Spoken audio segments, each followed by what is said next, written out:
ക്ഷീണം തോന്നുമ്പോൾ ഒരു കപ്പ് ചൂടൻ കാപ്പി കുടിച്ചാൽ കിട്ടുന്ന ഒരു ഉന്മേഷമുണ്ട്. ആഹാ, അന്തസ്. നമ്മൾ സാധാരണ ഉപയോഗിക്കാറുള്ള ബ്രൂവിൻ്റെ പാക്കറ്റ് ഇടയ്ക്ക് എപ്പോഴെങ്കിലും ശ്രദ്ധിച്ചിട്ടുള്ളവർ കണ്ടിട്ടുണ്ടാവാൻ സാധ്യതയുള്ളൊരു പേരാണ് ചിക്കറി. ഇത് സത്യത്തിൽ എന്താണെന്ന് നിങ്ങൾക്കറിയാമോ?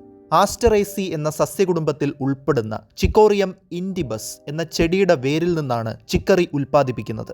കാപ്പിപ്പൊടിയിൽ ചിക്കറിപ്പൊടി ഒരു ചേരുവയായി ചേർക്കുന്നത് എന്തിനാണ്?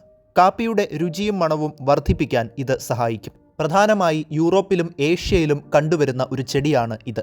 പണ്ട് പുരാതന ഈജിപ്തിൽ ഒരു ഔഷധ സസ്യം എന്ന രീതിയിൽ ഈ ചെടി വളർത്തിയിരുന്നു.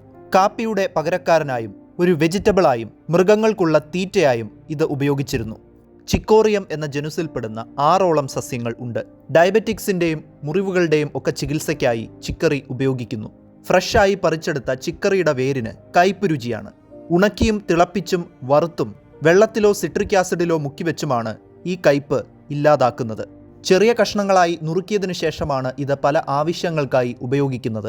കോമാറിൻസ്, ഫ്ലവനോയിഡ്സ്, സെസ്ക്വിറ്റെർപീൻ, ലാക്ടോൺസ്, ടാനിൻസ്, ആൽക്കലോയിഡുകൾ, വൈറ്റമിനുകൾ, മിനറലുകൾ, വോളട്ടൈൽ ഓയിലുകൾ, സ്റ്റാർച്ചിനോട് സാമ്യമുള്ള ഇനുലിൻ എന്നിവയൊക്കെ ചിക്കറിയിൽ അടങ്ങിയിട്ടുണ്ട്.